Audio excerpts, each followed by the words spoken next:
Hey, it's Bob, and for the next 2 weeks, you are going to get clips from a Retail Success Summit titled Ways to Wow Them. So for the next 2 weeks, you're going to get several ways to wow your customers.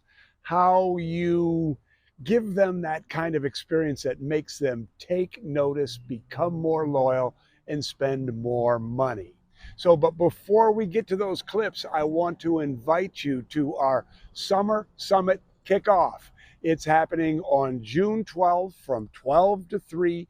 There's going to be, we're going to introduce some of our summit speakers. We're going to bring on some alumni from previous summits.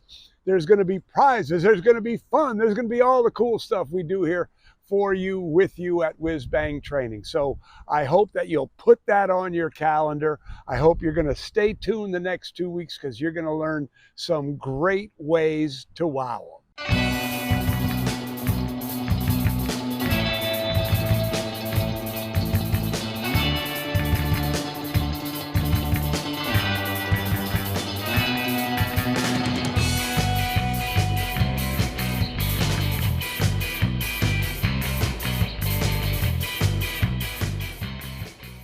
Next step up the pyramid is your store. The space, the place where the magic happens. So this, you see how this is all building one on top of another? Like you could have an awesome store, but if you have horrible staff and terrible policies and unfriendly customer philosophy, are you going to be successful?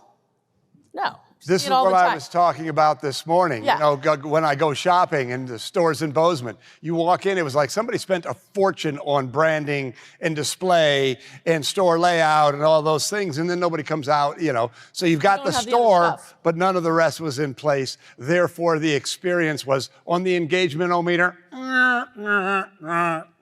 right. How do you like that?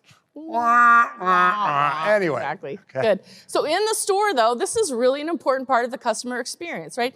You have these moments of truth, these little tiny moments when your customer is interacting with your store. When they touch the door handle, that's a moment of truth. Is it sticky? Is there a million fingerprints on it? How does your parking lot look? How many of you walk into your store through the back door? So many people that I know, retailers, walk in the employee entrance, the back door, whereas the customers are walking in the front door. Are you always looking, this is WWMCW, are you always looking at your store through your customer's eyes? If you're walking in the back door and your customers are walking in the front door, you're probably missing something, like that poster for an event in your town that happened 6 months ago. Little teeny moments of truth. Do you care or do you don't care? They're evaluating you constantly. Moments of truth. If you have a women's clothing store or a men's clothing store, fitting rooms. You know, fitting rooms are a huge moment of truth. So all these different moments of truth are adding to your customer experience. Real quickly, we're going to go through a couple of these things. Visual merchandising. Do you have an engaging and appealing space? Clean, well-organized, and well-maintained, your store operations. This is a moment of truth. Are there dust bunnies in the corners? Are the lights out in your sign in the front? Are your windows filthy? Et cetera, et cetera. All these little moments of truth. Enticing and engaging merchandise. Your assortment, do you have what they want to buy? Is this a customer-focused assortment plan? And then finally, your in-stock position. This is your inventory management piece. Do you have it in stock? You're going to tell your sock story. Sure, there was a company that I really like, a local independent retailer, and I really like these people. I won't mention their names because many of you know them. And like 3 times I went in and they didn't have socks in my size. XL socks? You know, there was this feeling of incompetence. And finally I talked them into using Management One. And everything changed, really. You know, I mean, they had the right stuff in stock at the right time, and it's just changed their whole business around.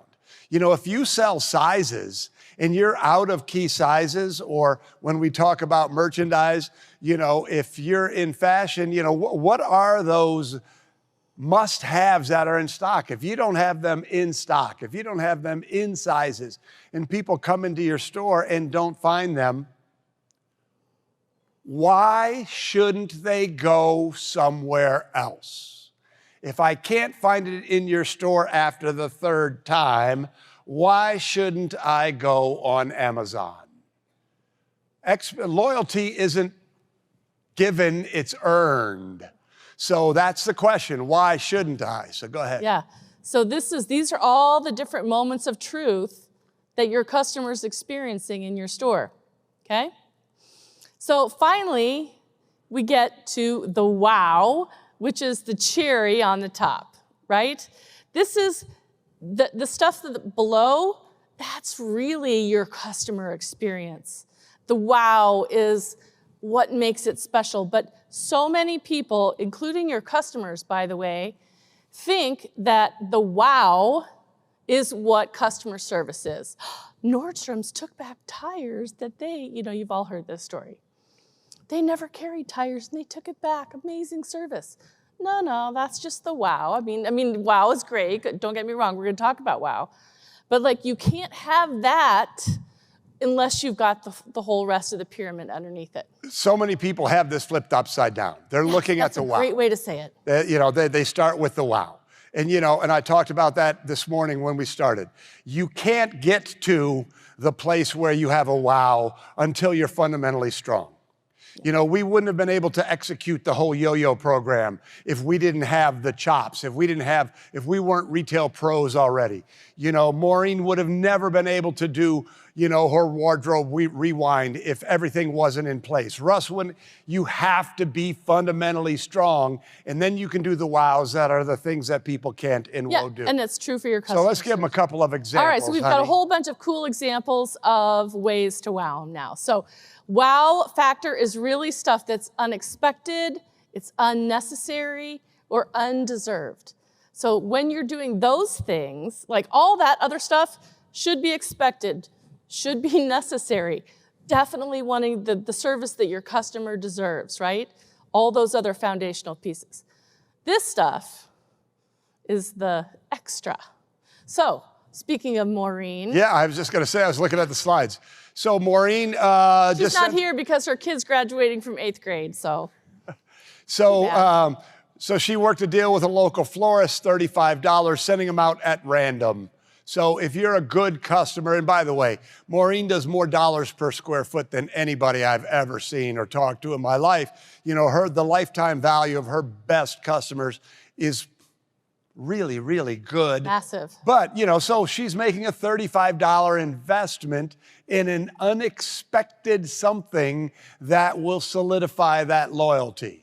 Lifetime value. So that's a thank you bouquet. Yeah, and she sends them out. She sends out a lot of them. She'll send them out to her, her top 200 customers randomly throughout the year, randomly. This is not something that she does as, oh my gosh, you just made a huge sale, Bob. You just spent, $10,000 with me. I'm going to send you a bouquet of flowers as a thank you.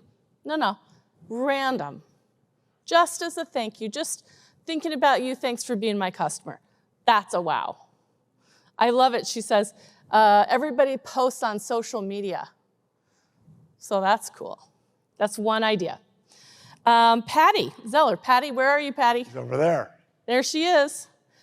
She says, we invite our best customers to the launch of our private label Big Dog Blonde Ale, served up with brats and all the fixings that we cook up on our storefront grill and patio. She has a pet store, guys. Yeah, Animal Connection. So she's inviting her customers over for dinner, basically. Hey, come on over to my house, I'm grilling. But now, so just a second. So Patty, this beer is a sort of a special release that you help make, right? So it's a special release associated with her store, and then this party all ties together. So yeah. I think it's a great idea. It's a great way to wow them. How can you have a great party? PetSmart's never going to do that. Keep asking yourself that question. Keep asking yourself that question. Whenever you hear an idea that you like, you say, will my competition do this? Could my competition do this? And that the answer to that question starts to frame and inform whether you should or could do that too, so. Yeah, so maybe you don't have the luxury too of having like a cool barbecue setup like Patty does on the front of her store, but what can you do? So remember, like no stinking thinking here. What could you do? How could you adapt this idea? What kind of a party could you throw to show your customers a little bit of wow, right? Maybe you have your own beer, I don't know. We had a whiz-bang cocktail. We did. I forgot about that. Yeah, it was tasty too. Yeah, we had a party for our 20th anniversary, and we had a special whiz-bang cocktail that we had. Anyway, you might offer them coffee. This doesn't sound like a big deal, right? Just offer them coffee.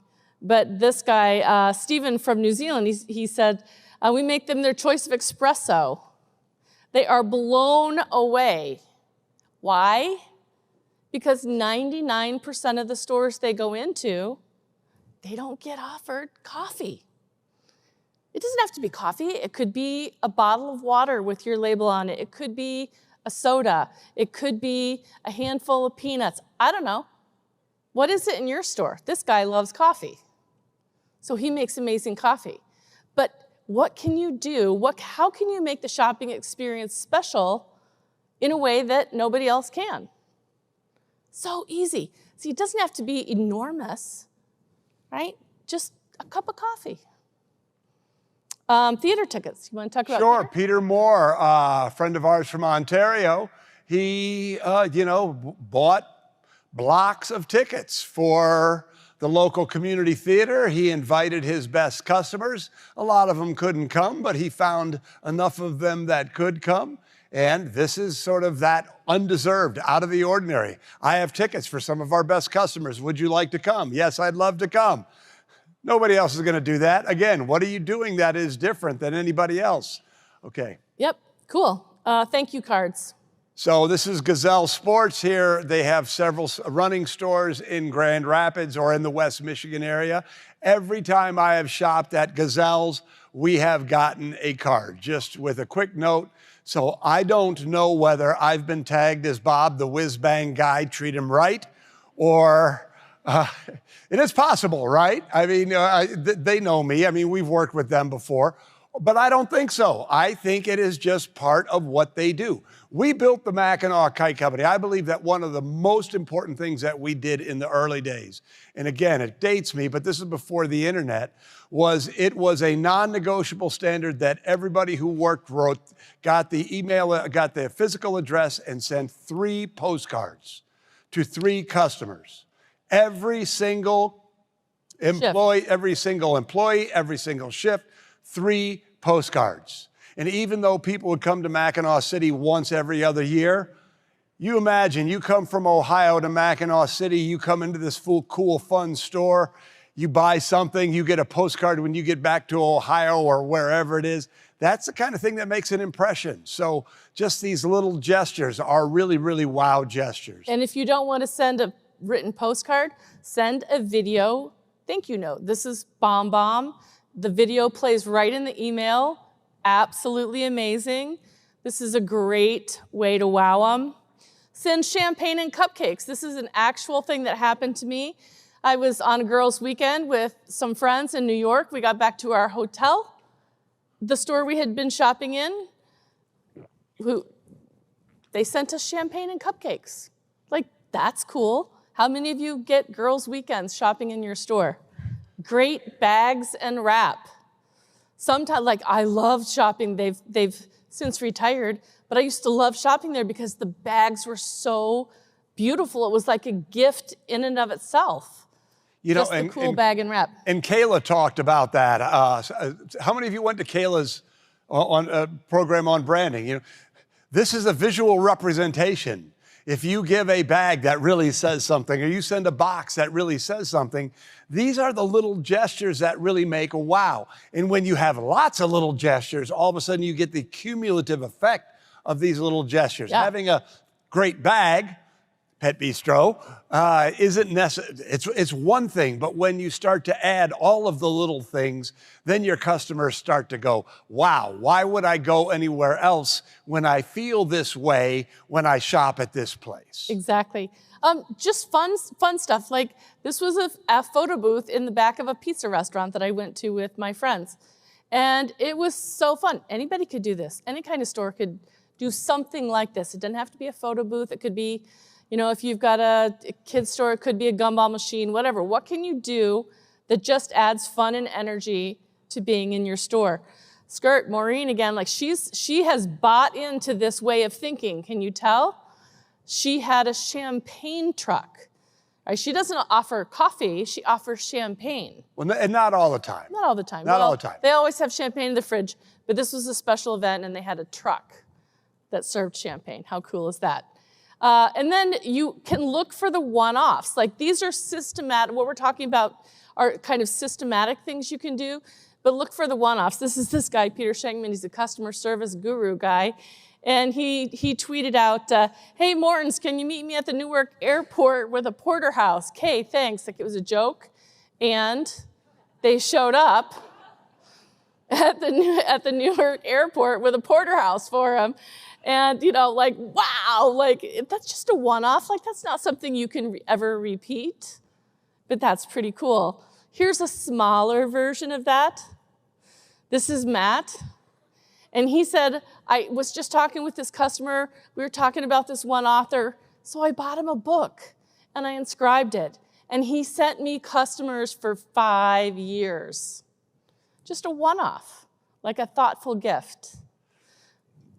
We live in a world where everyone is a broadcaster. So you have to build the foundation, but then these wows are where you're going to get people talking about you. So I would encourage you all, we'll talk about it later on this afternoon, but we created this idea of ADD, ask, discuss, decide. And it's a way of getting your team involved in thinking about your business with you. So I would encourage you to consider making ADDing this with your team. Get together with your team when you get back. Make it an action item. You know, schedule a half hour and say, what can we do that will really make our business stand out from the competition? Exactly. All right, we're going to do speed sharing. So you've got no minutes to like think about it. I just want you to stand up. You're going to have 3 minutes. I'm going to give you guys 3 minutes. Find one person that you haven't talked to, walk around, and share how you wow your customers in your store. All right, so we are at the herding cats part of the Retail Success Summit. So I know this is really super, this is fun to like share these ideas. This would be a great thing to ask somebody at the cocktail party tonight. This is a great conversation starter. How do you wow your customers in your store? See how many ideas you can gather tonight at the cocktail party, yeah? That's a great Block idea, party, honey. yeah. Thank you, that's a great idea. So let's talk about something here. All day we've been talking about this idea of you have to be fundamentally strong. That if you're going to build the kind of business where you're the store of choice in a world of infinite options, it's not just about wow, it's not just about doing fancy stuff. It's about making a commitment to being an excellent merchant. It's about making a commitment to yourself, to tell yourself the right stories, to do the right things, to learn the things that you need to know. Because when you build your business the right way, you're going to get the life that you deserve. When you go through the messy middle, you earn the right to live the kind of life that you deserve. So Todd, raise your hand here. So Todd Anderson is a member of the Platinum Mastermind Group, and I love Todd, the fact that he's out on the road all the time. In fact, he just came in from the middle of another road trip. He has a business that's worked for him, 50 states, 23 countries. I know this slide's kind of outdated. How many countries now? 37 countries. You know, and there's a thread on Whiz Bang Retailers right now where we talk about taking time off. And several people chimed in, well, wait a second, this guy's a coach, he's Dan Sullivan. We're retailers, we have to work all the time. And I'm just looking at all of you and saying, bullshit. that you deserve the kind of life that comes from making a commitment to building this kind of business. And it really starts with making a commitment to being a great retailer. And being a great retailer is all about the skills. It starts with being good. So I want to, suggest to all of you, if you don't have the retail mastery system yet, that this is going to be one of the first steps that you can take to really building that kind of business. I hope you found those ways to wow them inspiring. I know that Susan and I were certainly very inspired finding these stories of retailers like you doing things like that. If you like that, if you like these ideas, if you like inspiration, I'm going to again encourage you to put it on your calendar. June 12th, 12 to 3, the Summer Summit Kickoff. We're going to have a lot of fun. We're going to be giving away tickets to the summit. We're going to be giving away swag. You're going to get to meet the speakers. You'll be able to meet other alumni from the Retail Success Summit. It's going to be a lot of fun. It's going to fill you with inspiration. I hope to see you there.